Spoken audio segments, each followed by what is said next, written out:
Student की लड़ाई तो एग्जाम सिस्टम को सिक्योर बनाने की है, नेताओं की लड़ाई अपनी सोशल मीडिया रीच बढ़ाने की है। सर, जब पॉलिटिकल लीडर्स प्रोटेस्ट के टाइम पर बैरिकेड के आगे स्टूडेंट को भेज खुद कैमरे की सेफ साइड पे रहें, तो उनसे पूछिए कि रिस्क मेरा और रील तुम्हारी, ये पार्टनरशिप कैसी? सर स्टूडेंट सालों तक इस देश में पेपर लीक होता आया, लेकिन सिर्फ डिस्कशन और सिर्फ साउंड बाइट हुई। आज एक्शन हो रहा है, सिस्टमैटिक रिफॉर्म्स आ रहे हैं और भारत का पहला एंटी पेपर लीक फ्रेमवर्क बनके तैयार है और आपके सामने है। मैं ऑपोजिशन पार्टीज को कहना चाहता हूं, don't use students emotion for your political promotion. ये लड़ाई बीजेपी वर्सेस कांग्रेस नहीं है, ये लड़ाई मेरिट वर्सेस माफिया की है, मेहनत वर्सेस सेटिंग की है। Chadha sir, thank you for giving me an opportunity to speak on this bill. Sir, 22 lakh बच्चे, रोज 18 घंटे की मेहनत, एक 3 घंटे का एग्जाम, लेकिन एक कैमरा फोन, व्हाट्सएप पर एक मैसेज, टेलीग्राम पर एक पीडीएफ, रात 2 बजे पेपर लीक, सब खत्म, स्टूडेंट की सारी मेहनत बर्बाद। Therefore, sir, I rise today to speak wholeheartedly in support of the students of India and to welcome the Public Examination Amendment Bill 2026. Sir, paper leak जैसी सीरियस बीमारी का परमानेंट इलाज करना होगा। जैसे कैंसर का इलाज क्रोसिन खिलाकर नहीं किया जा सकता, ठीक वैसे ही पेपर लीक जैसी प्रॉब्लम का इलाज मीडिया साउंड बाइट से नहीं बल्कि इंस्टीट्यूशनल सॉल्यूशन से होगा, जो आज हमारी सरकार इस बिल के माध्यम से करने जा रही है, by introducing India's first ever anti paper leak framework. सबसे पहले मैं नीट के स्टूडेंट्स को कुछ कहना चाहूंगा। आपका गुस्सा जस्टिफाइड है, आपकी पेन रियल है और आपको एग्जामिनेशन सिस्टम से जो कंप्लेंट है वो कंप्लेंट भी जेन्युइन है। Your voice matters. और जब आपने अपनी चिंता व्यक्त करी, अपना दर्द बताया, when you demanded, the honourable prime minister heard that demand, not just as a prime minister but also as a guardian, परिवार के मुखिया की तरह उस बात को सुना। Students demanded, government acted, historic decisions taken, systems changed. Sir, जब एक स्टूडेंट नीट जैसे पब्लिक एग्जाम की प्रिपरेशन करता है, तब वो अकेला तैयारी नहीं करता, उसका पूरा परिवार प्रिपरेशन करता है। माँ अपनी छोटी छोटी जरूरतें रोक देती है, घर का बजट कम करती है, पिता फैमिली की सेविंग्स को कोचिंग फीस, रेंट और टेस्ट सीरीज पे खर्च करता है, फैमिलीज को लोन तक लेना पड़ता है, और स्टूडेंट खुद कोटा, जयपुर, चंडीगढ़, दिल्ली, पटना जैसे शहरों में जाकर घर से दूर रहता है, दिन में 18-18 घंटे पढ़ता है, रात 2 बजे तक पढ़ाई करता है और फिर अलार्म लगाकर सुबह 5 बजे क्लासेस के लिए उठ जाता है। परिवार से दूर, कोई सोशल लाइफ नहीं, कोई त्योहार फेस्टिवल नहीं, सोशल मीडिया, फ्रेंड से दूर, और अपनी स्लीप और अपनी हेल्थ से भी कॉम्प्रोमाइज करता है, क्योंकि उसे पता है कि जब वो पेपर लिखेगा तो सिर्फ पेपर नहीं, अपनी फैमिली के लिए एक बेटर फ्यूचर लिखने जा रहा है। और फिर एक दिन एग्जाम की तारीख पर उसे पता लगता है कि 3 साल से वो जिस पेपर की तैयारी कर रहा था, वो पेपर किसी ने पहले ही पैसे देकर हासिल कर लिया, पेपर लीक हो गया।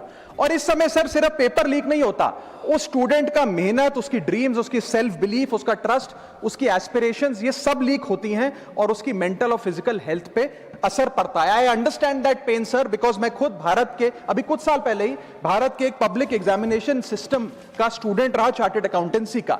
And sir, because I have spent enough time in this house critiquing the government, I have earned the right to say my next sentence with full conviction and sincerity कि जब बात students की आई, when it came to our students and the youth of India, the government heard, the government actioned and the government delivered.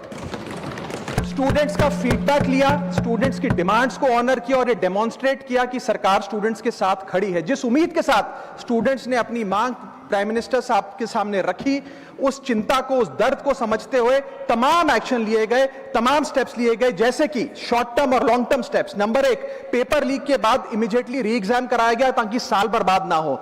जांच CBI को सौंपी, SIT का गठन हुआ, स्पेशल इन्वेस्टिगेशन टीम, जिसने 13 लोग मेन किंगपिन समेत गिरफ्तार किए। मात्र 75 दिन में, आज से 2 दिन पहले जब 75 दिन पूरे हुए जांच के, चार्जशीट भी फास्ट ट्रैक कोर्ट में दर्ज करा दी गई, जांच को महीनों सालों लटकाया नहीं। 47 नेशनल टेस्टिंग एजेंसी के ऑफिसर्स को शंट आउट किया गया, एजुकेशन सेक्रेटरी का तबादला हुआ, यहां तक कि मॉरल ग्राउंड्स पे हमारे ऑनरेबल होम एजुकेशन मिनिस्टर ने इस्तीफा तक दिया और स्टूडेंट प्रोटेस्टर्स के खिलाफ जो केसेस थे उन्हें विड्रॉ किया गया। बेरीड फैमिलीज जिसके अपने किसी घर के बच्चे को, किसी स्टूडेंट को खो दिया, उसको कॉम्पनसेशन दी जा रही है। एग्जाम सिक्योरिटी प्रोटोकॉल्स को स्ट्रेंथन किया जा रहा है और अगली बार से ये नीट का पेपर ओएमआर शीट से नहीं बल्कि फुल्ली कंप्यूटर बेस्ड टेस्टिंग से कराया लाया जाएगा ताकि remotest chance of paper leak भी एलिमिनेट कर दिया जाए। इसी के साथ साथ सरकार ने एक हाई पावर टास्क फोर्स का गठन किया है जो फर्दर रिफॉर्म्स अंडरटेक करेगी कि भारत के पब्लिक एग्जामिनेशन सिस्टम की इंटेग्रिटी को कैसे प्रिजर्व और प्रोटेक्ट किया जाए, और इसमें इंडिया के मोस्ट अक्लेम्ड एक्सपर्ट्स जैसे कि नंदन नीलकनी साहब को समिति में डाला गया है। इसी के साथ साथ डेटरेंस क्रिएट करने के लिए, अपराधी के मन में खौफ पैदा करने के लिए एक ऐसा कानून लेकर आज सरकार सदन में आई है जिसके पास होने के बाद कोई अपराधी सपने में भी यदि पेपर लीक करने का सोचेगा तो उसकी रूह कांप जाएगी।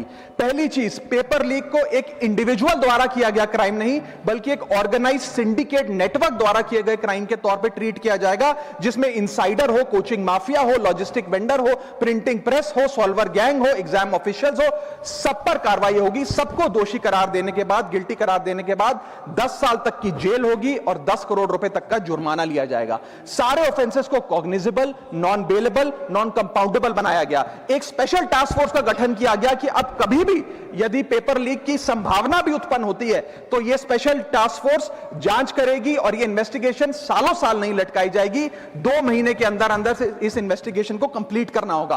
और इसी के साथ साथ फास्ट ट्रैक कोर्ट्स का गठन किया जो यह इंश्योर करेंगे कि इसमें स्पीडी ट्रायल हो, डे टू डे ट्रायल हो, स्पेशल पब्लिक प्रोसिक्यूटर होगा, 3 महीने में पनिशमेंट सुनाई जाएगी। सर मैं बता दूं, हमारे देश में fast track courts heinous crimes के लिए बने हैं, जैसे कि क्राइम्स अगेंस्ट वुमेन, रेप और पॉस्को जैसे अपराध के लिए। आज हमने पेपर लीक को उस हीनियस क्राइम्स की कैटेगरी में ला खड़ा किया है सर। इसी के साथ साथ सर इंस्टीट्यूशनल और systematic reforms will demonstrate zero tolerance towards paper leak, और इससे भारत की इंडियन पब्लिक एग्जामिनेशन सिस्टम की इंटेग्रिटी को हम प्रिजर्व और प्रोटेक्ट कर पाएंगे। ये सब इसलिए हुआ because sir there is nothing more important than the students and their future.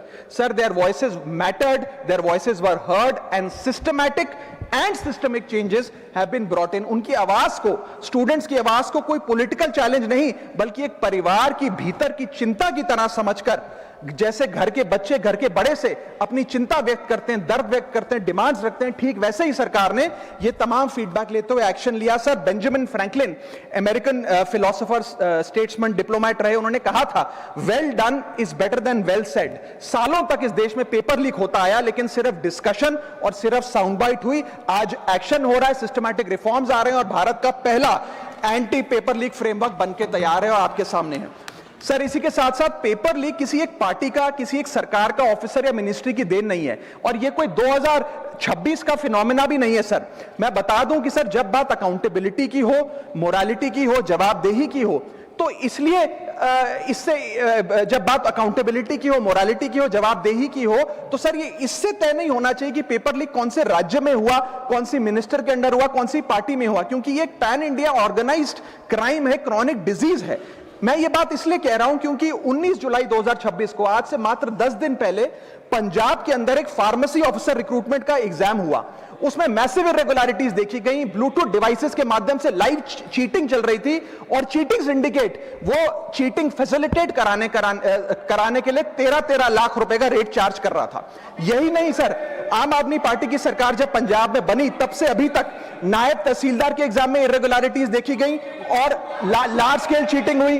Punjab state education board में 12वीं क्लास का इंग्लिश का पेपर लीक हुआ, पीएसटीईटी स्कूल टीचर रिक्रूटमेंट का एग्जाम का पेपर लीक हुआ, पीएसएसबी के ग्रुप ऑफिसर के रिक्रूटमेंट का एग्जाम लीक हुआ, एग्रीकल्चरल डेवलपमेंट ऑफिसर के रिक्रूटमेंट का एग्जाम लीक हुआ और एक्साइज और टैक्सेशन इंस्पेक्टर की रिक्रूटमेंट की मेरिट की लिस्ट जब आई तो उसमें फर्जी नाम डाल के जारी कर दिया गया। सर मैं आ रहा हूं, अब मैं कांग्रेस पे आ रहा हूं। आप कांग्रेस का सुनिए सर, मेरा समय खराब कर रहे हैं। आप बोले ना, बोले आप बोले सर। जब सर कांग्रेस की कर्नाटक में सरकार है, इसी साल जनवरी 2026 में एसएसएलसी का पेपर हुआ। इसी साल कर्नाटक में कांग्रेस की सरकार के अंडर एसएसएलसी का पेपर हुआ, पेपर लीक हुआ और वो पेपर ऑनलाइन 200 रुपए में स्टूडेंट्स को बेचा जा रहा था। हिमाचल प्रदेश में HP state selection commission recruitment exam का पेपर कांग्रेस के कार्यकाल में लीक हुआ। अब आप सुनिए सबसे चौंका देने वाली घटना, सर सबसे शॉकिंग और सैड बात यह है कि 2016 में कर्नाटक में जब कांग्रेस की सरकार थी तब वहां पे 12वीं कक्षा का प्री यूनिवर्सिटी कॉलेज का 12th का केमिस्ट्री का पेपर लीक हुआ। ये क्लासरूम का पेपर नहीं था सर, ये स्टेट बोर्ड एग्जाम था। ये स्टेट का एग्जाम जब पेपर लीक हुआ, बच्चे एग्जाम देकर घर आ गए, पता लगा पेपर लीक हो गया, पेपर कैंसिल कर दिया। 20 दिन बाद री एग्जाम कराया गया, री एग्जाम का पेपर भी लीक हो गया। और उसके बाद रात को 3:30 बजे वो पेपर व्हाट्सएप पे घूम रहा था, री एग्जाम को भी कैंसिल करना पड़ा। इसके बाद जब जांच हुई, स्टेट सीआईडी ने जांच करी तो 3 लोगों को अरेस्ट किया, जिसमें कर्नाटक सरकार के मेडिकल एजुकेशन मिनिस्टर डॉक्टर शरण पाटिल का पीए खुद शामिल था। पीए 10-10 लाख रुपए लेकर पेपर लीक कर रहा था। उसके बाद जब मंत्री जी से पूछा गया कि आप इस्तीफा क्यों नहीं देते, आपकी मॉरल और डायरेक्ट जिम्मेदारी बनती है, आपके दफ्तर का आपका पीए पेपर लीक कर रहा है, आप क्यों नहीं इस्तीफा देते? तो उन्होंने कहा कि there is no question of resigning, अगर कुछ गलत हुआ है तो वो मेरे पीए का पर्सनल मैटर है, उसकी पर्सनल लाइफ है। वहां सर ऑफिस गवर्नमेंट का, डेजिग्नेशन गवर्नमेंट की, एक्सेस गवर्नमेंट का, बट अरेस्ट की बात आई तो पर्सनल लाइफ का मैटर है। और आयरनी देखिए, आज 2026 में कर्नाटक में फिर कांग्रेस की सरकार है और डॉक्टर शरण पाटिल फिर मंत्री हैं और उसी विभाग के मंत्री हैं, मेडिकल एजुकेशन विभाग के मंत्री हैं। ये है स्टैंडर्ड ऑफ अकाउंटेबिलिटी। सर सुन लो, उसी के साथ साथ 2004 से 2014 के बीच में जब यूपीए की सरकार थी तो कांग्रेस के कार्यकाल में दर्जनों एग्जाम्पल हैं, डॉक्यूमेंटेड एग्जाम्पल हैं पेपर लीक के सर, जिसमें मुख्य तौर पर AIIMS post graduate medical entrance exam 2006 में लीक हुआ, रेलवे रिक्रूटमेंट बोर्ड का एग्जाम 2009 का लीक हुआ, all India engineering entrance exam 2011 UPA के कार्यकाल में लीक हुआ और SSC combined graduate level exam 2013 leak हुआ। सर इस पीरियड में उस समय की यूपीए सरकार ने क्या किया? कोई अकाउंटेबिलिटी एस्टैब्लिश करी, कोई एग्जाम सिक्योरिटी आर्किटेक्चर को ओवरऑल करने के लिए कोई कानून लाए, कोई dedicated anti paper leak law लाए? कुछ नहीं लाए। सर मैं एक बात कहना चाहता हूं, सर पॉलिटिकल मेमोरी सिलेक्टिव हो सकती है, पब्लिक रिकॉर्ड सिलेक्टिव नहीं हो सकता। अगर नेशनल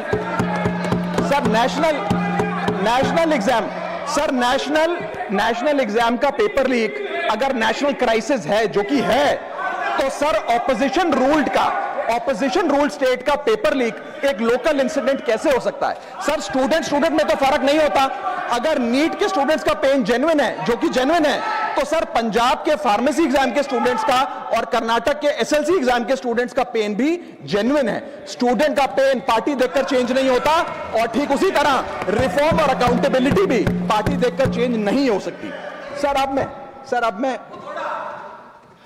अब मैं स्टूडेंट्स के बारे में कुछ कहना चाहता हूं। सर देयर वॉइस मैटर्स, उनकी मांगे जायज हैं।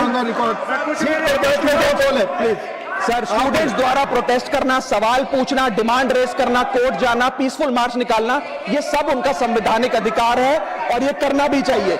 लेकिन सर स्टूडेंट का प्रोटेस्ट स्टूडेंट का रहे, किसी पॉलिटिकल पार्टी की रैली ना बन जाए, वे अपना माइक किसी को आउटसोर्स ना करे, क्योंकि सर स्टूडेंट की लड़ाई तो एग्जाम सिस्टम को सिक्योर बनाने की है, नेताओं की लड़ाई अपनी सोशल मीडिया रीच बढ़ाने की है। सर जब पॉलिटिकल लीडर्स प्रोटेस्ट के टाइम पर बैरिकेड के आगे स्टूडेंट को भेज खुद कैमरे की सेफ साइड पे रहें, तो उनसे पूछिए कि रिस्क मेरा और रील तुम्हारी, ये पार्टनरशिप कैसी? सर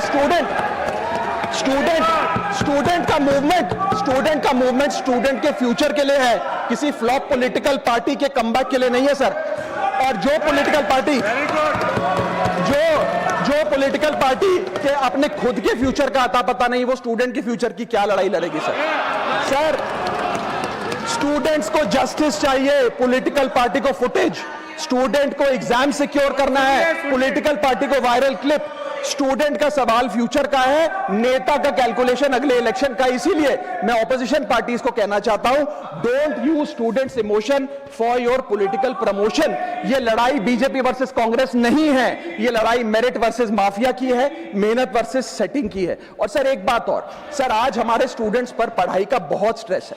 हमारे समाज ने, हमारी सोसाइटी ने आज बच्चों का, क्योंकि हम बेस्ट चाहते हैं, अपनी बच्चों से पढ़ाई संबंधित एक्सपेक्टेशन को प्रेशर में बदल बदल दिया है। और ये प्रेशर सर स्कूल से ही शुरू हो जाता है।